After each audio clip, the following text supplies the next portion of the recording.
Thanks very much for staying with us. Time now for Eye on Africa with me, Georgia Calvin-Smith. Tonight, there's anger in the northeastern Nigerian village where dozens of schoolgirls are still missing after a Boko Haram raid. The government's been flip-flopping in information on what's happened and who's disappeared. Also, we talked to the South Sudanese petroleum minister about hopes for peace in a country that's been ravaged by civil war for over 4 years. And we head to Djibouti as it ramps up for parliamentary elections on Friday. The opposition says that political space is tightly controlled by the long-serving president.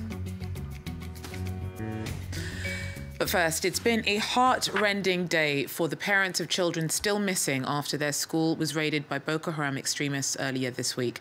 Families from the northeastern Nigerian village of Dapchi are furious over the lack of transparency coming from authorities. The governor of Yobe state first said that 76 girls had been rescued from the Nigerian jihadist group, but then appeared to question whether they had been taken at all. There's also still confusion over how many girls are missing from the government girls' science secondary school, with numbers ranging from 50 to over 100. Sam Olukoya joins us with more. Sam, do you feel that the Nigerian military and state had learned very much since the fury that came from the Chibok kidnappings back into 2014? We've still seen so many breakdowns in communication in this particular incident. It's 4 years now since the Chibok incident happened, and it's quite unfortunate that within these last 4 years, not much has been learnt. Number one, the issue of maybe putting the girls through drills. There are so many of these girls' schools in the northeast, and I was able to confirm that the students have never been put through the issue of drills, that in the event of an attack, this is what they should do. The other issue is the security. The security is hardly in place. There was actually security in the school, but the security men were withdrawn about 2-3 weeks after that. And eventually this thing happened. There was nothing absolutely on the ground to ensure that in the event of a kidnap or an abduction, the military will be able to immediately rescue the girls. So what is the situation at the moment in Yobe State? Have the girls been rescued or not? The girls have not been rescued, unfortunately. It was quite different from the information that the state government gave out about 24 hours to the fact that the girls have been rescued. And this caused a lot of jubilation in Yobe State. And the governor visited the state to the town today, Dapchi, where this incident happened. And the people were expecting that he will come with the girls. But unfortunately, when he got there, he told them that the girls have not been rescued, in line with the statement that was given out last night. And the people were very angry. Some parents even collapsed, because it was really shocking to them that children they were expecting to come with the governor are being said to be still missing. And the other aspect was that the governor actually said it's unclear as to whether the girls were actually abducted or whether they are in the bush hiding. So the fact that the government itself is not very clear as to what has happened to these girls makes it difficult for the parents. The parents are actually sure that the girls were abducted. Thanks very much. Sam Olukoya there for us in Lagos. Now, South Sudan civil wars carried on for over 4 years now after clashes broke out between troops loyal to President Salva Kiir and those of his former deputy Riek Machar. Since then, tens of thousands of people have died and more than 4.5 million forced to flee their homes.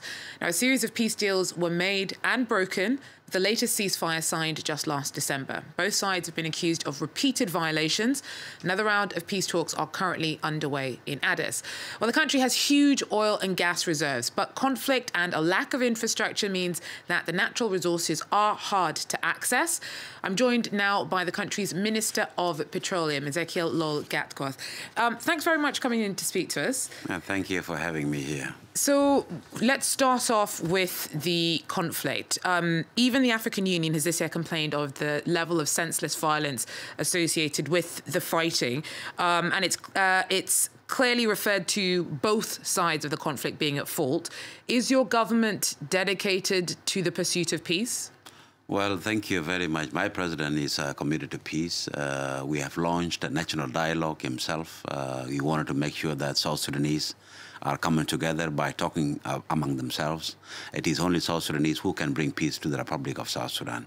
And this process has been launched, and we are working together with the President of the Republic, General Salva Kiir Mayardit, to bring peace to the people of South Sudan. Also, there is another track, a track that is actually being now initiated by the IGAD. And this is actually going on in Addis Ababa. We had a meeting in Addis, and we have adjourned, and we are going to go back, and we are going to bring peace to the Republic of South Sudan. How do you actually progress with these talks in Addis? I mean, we've seen what was initially a two-party conflict fracture into a number of different armed groups and different representatives. How do you bring consensus when you've got so many players at the table? Well, I can tell you, as we speak now, 90% of the Republic of South Sudan is peaceful. It is only 10% that are having some skirmishes in the country. And that's why we are actually keen to making sure that peace is realized in all corners of the Republic of South Sudan. And for us, we wanted to make sure that everybody is brought on board by having this revitalization, because there was an agreement signed in 2015, and we are revitalizing it by including everybody. We are not actually going to exclude anybody. But those who are still pursuing violence, definitely they have to renounce violence and join the peace process that is being spearheaded by the President of the Republic of South Sudan. Of course, somebody like Dr. Riek Machar, he's actually going to wait because he has been actually pursuing violence, and we are not actually ready to continue having violence in the Republic of South Sudan. Yeah, but both sides have been accused of rights violations and violence. Well, Dr. Riek is the one who has been actually looking for power, and you don't actually pursue power or pursue political position using violence means. And that's what we are saying, that we have to actually give peace a chance and wait until when the time comes for election, and then he can compete. And if he can win, fine. But I'm afraid he will not win. So you're the petroleum minister. Let's look at petroleum. Your country recently held the first ever oil conference, and you struggled to attract investors from some of the bigger players in the global game of energy. Why do you think big players will take on the risks of exploration in a country still in the midst of a civil war? Well, I was in London yesterday. I'm now in Paris. I met Tullow, one of the investors who are investing in oil, and they are actually discussing with me. Total, I will meet them tomorrow. They are discussing Block B1 and B2. South Sudan is actually the third largest producer in Africa after Nigeria and Angola. And the potential is very huge. We have 3.5 billion barrels proven reserve. Only 30% of the whole country is explored. 70% is unexplored. The potentials are high. Its security is stable. People are actually ready to come and invest. The conference that we had, 400 companies came and attend. Interest is there. The country is actually having a lot of opportunities, and I'm here to appeal to all those who are interested in investment to come and invest in South Sudan. South Sudan is actually not about war. There is no war anymore. It is peace, and we are going to make sure that all the investors, those who are interested in investing in oil, they are welcome, and they will be protected by the people of South Sudan. And the government is there to protect them. Minister, thanks very much. Ezekiel Lol Gatquith, South Sudan's Minister of Petroleum. Well, now moving on to Ethiopia, where days after a state of emergency was declared, the government's announced the release of more than 1,500 more prisoners. More than 6,000 inmates have been freed since the start of the year in what's been claimed to be a bid to increase political space in a country long accused of political oppression. That's fed into a wave of anti-government protests that began in 2015 and has ramped up pressure for reform. Well, now we cross to Djibouti, where parliamentary elections take place on Friday. The tiny Horn of Africa nation hosts military bases for its former colonizer, France, the United States and China, which have all been attracted by its political stability and coastline in an otherwise volatile region.